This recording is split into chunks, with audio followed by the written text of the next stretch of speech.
Hello friends, આજે હું તમને બજારમાં મળે છે તેવી સ્વીટ મઠરી બનાવતા શીખવાડીશ. 200 ગ્રામ અહીંયા મેદો લીધો છે. તેની અંદર 3 ટેબલસ્પૂન આપણે ઘી ઉમેરીશું. 1 પિંચ જેટલું સોલ્ટ ઉમેરીશું. લોટને આપણે એકદમ મોઈ લઈશું સરખો. તમે જોઈ શકો છો એકદમ સરસ લોટ મોવાઈ ગયો છે. આ રીતે મુઠ્ઠી પડતું મોવણ હોવું જોઈએ મઠરી બનાવવા માટે. 1/4 કપ પાણી ઉમેરીશ અને લોટ બાંધી લઈશ.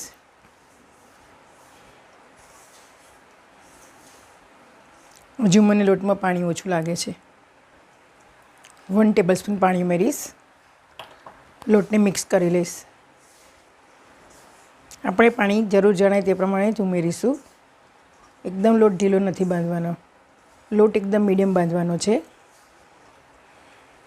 આ રીતે લોટને ભેગો કરતા જઈશું.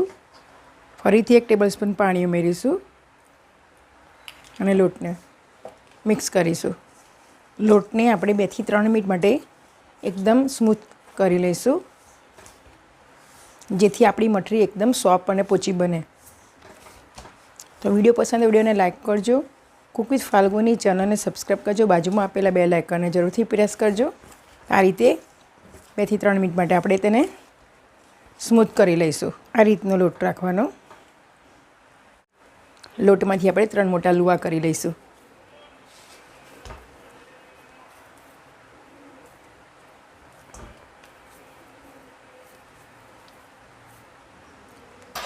લોટમાંથી આપણે મોટો રોટલો વણીશું.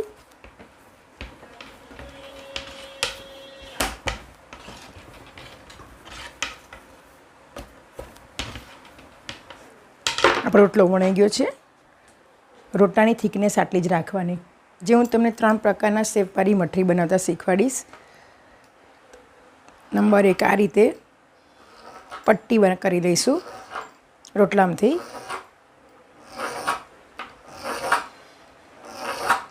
વચ્ચેથી કટ કરી લઈશું મઠરીને. પછી આ રીતે ઢાંકણાની મદદથી પણ મઠરી થઈ શકે.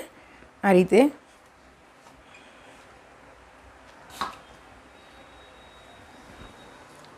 કાજુ આકારનો શેપ લઈશું મઠરીનો. આ રીતે કાજુ આકારની મઠરી બનાવીશું. વચ્ચે આપણે કટ લગાવી લઈશું. આ રીતે મઠરીને આપણે સુકાવા દઈશું. મોટો રોટલો વણી લઈશું. વાડકીની મદદથી રાઉન્ડ શેપમાં કટ કરી લઈશું મઠરીને.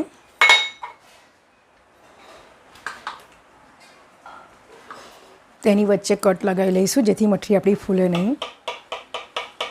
આપણી 3 પ્રકારના શેપવાળી મઠરી બનીને તૈયાર થઈ ગઈ છે. મઠરીને આપણે એકદમ લો ફ્લેમ પર તળી લઈશું. તેલ આપણું થઈ ગયું છે. મઠરીને આપણે એકદમ લો ફ્લેમ પર તળીશું.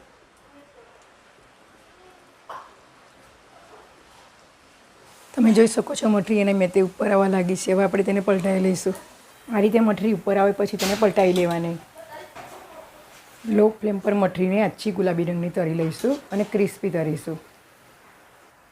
આ રીતે મઠરીને ધીમા તાપે તળશો તો તમારી મઠરી જ્યારે તમે સુગર સિરપમાં બોળશો ત્યારે એકદમ પોચી નહીં પડી જાય અને એકદમ ક્રિસ્પી રહેશે.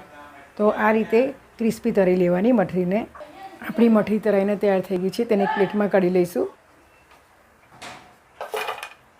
આ રીતની મઠરીને તળી લેવાની. આ જ રીતે આપણે બીજી મઠરીને પણ તળી લઈએ. એકદમ ધીમા તાપે તળવાની. મઠરી ઉપર આવી ગઈ છે. આપણે તેને પલટાવી લઈશું. મઠરીને પલટાવી લઈશું અને એકદમ આછા ગુલાબી રંગની થાય ત્યાં લગીને ક્રિસ્પી તળીશું. આપણી મઠરી એકદમ ક્રિસ્પી અને બ્રાઉન કલરની તળાઈ ગઈ છે. તો આપણે તેને કાઢી લઈશું. આ રીતનો કલર મઠરીનો હોવો જોઈએ. તેને એક પ્લેટમાં કાઢી લઈશું. કરી લઈશું. તમે જોઈ શકો છો કે એની મેં તે ઉપર આવે છે મઠરી તળાઈને. એકદમ લો ફ્લેમ પર તેને પણ તળી લઈશું. મઠરીને આ રીતે પલટાવી લઈશું અને આછી બ્રાઉન કલરની તળી લઈશું. આ રીતે તમે મઠરી બનાવશો તો તમારી મઠરી મારા જેવી એકદમ સોફ્ટ ને પોચી બનશે. તમે જોઈ શકો છો કે મઠરીનો કલર એકદમ બ્રાઉન કલરનો થઈ ગયો છે. આપણી મઠરી તળાઈને તૈયાર થઈ ગઈ છે. આપણી ત્રણેય પ્રકારની મઠરી બનીને તૈયાર થઈ ગઈ છે. તો જુઓ કેવી ક્રિસ્પી બની છે અને એકદમ સોફ્ટ પણ બની છે. તો તમે હોળી પર આ મઠરી બનાવવાનો જરૂરથી ટ્રાય કરજો. મઠરીને એકદમ ઠંડી થવા દેવાની. ખાંડની ચાસણી બનાવી લઈશું આપણે. 250 ગ્રામ ખાંડ લીધી છે. ખાંડ ડૂબે તેટલું પાણી ઉમેરીશું. Half cup. ધીમા ગેસ પર ખાંડને આપણે ઓગાળી લઈશું. આપણે હાફ ટીસ્પૂન ઇલાયચી એસેન્સ ઉમેરીશ. મેં મિક્સ કરી લઈશ. તમે ઇલાયચી પાવડર પણ અડધી ટીસ્પૂન લઈ શકો છો. મઠરી બનાવવા માટે આપણે 2 તારની ચાસણી બનાવીશું. જો 2 તાર થઈ ગયા છે. ચાસણી આપણી થઈ ગઈ છે. આ રીતની ચાસણી થવી જોઈએ, તો જ મઠરી ઉપર ચાસણી કોટ થશે. ચાસણીમાં હવે આપણે મઠરીને ઉમેરી દઈશું.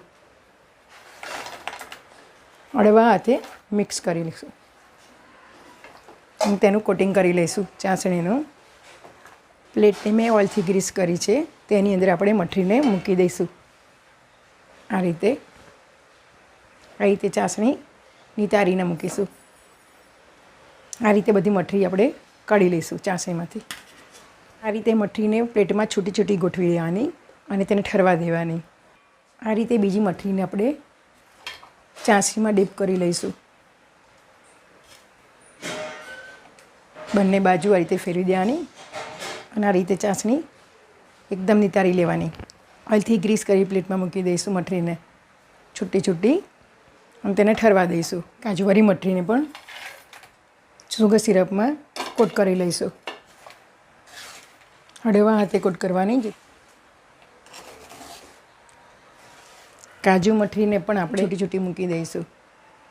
આ રીતે નિતારી લેવાનું ચાસણીને.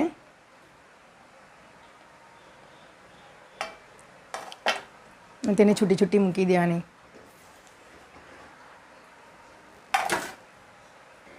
મઠરીને આપણે ચાસણીમાં કોટ કરીને તૈયાર કરી દીધી છે.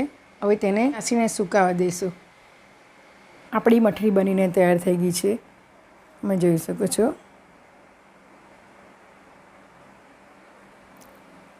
અને કેવી ક્રિસ્પી બની છે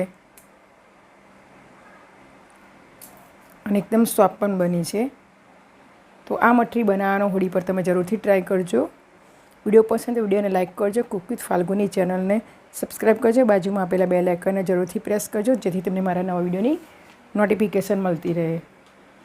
તો બજારમાં મળે છે તેવી આપણી સ્વીટ મઠરી બનીને તૈયાર થઈ ગઈ છે. વિડીયો પસંદ આવે તો કોમેન્ટ બોક્સમાં જરૂરથી જણાવજો કે તમને આ રેસીપી કેવી લાગી. બજારમાં મળે છે તેવી સ્વીટ મઠરી બનીને આપણી તૈયાર થઈ ગઈ છે.